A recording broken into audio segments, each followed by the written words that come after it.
This is a spacious ocean view balcony on Explorer of the Seas. When you first walk in, you have a decent sized closet with some shelving and some hangers.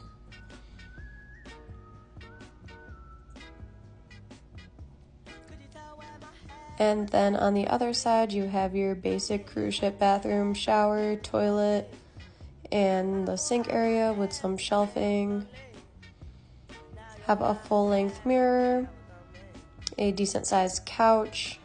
Then you have the desk vanity area with a bunch of different drawers. Then you have the TV and a mini fridge.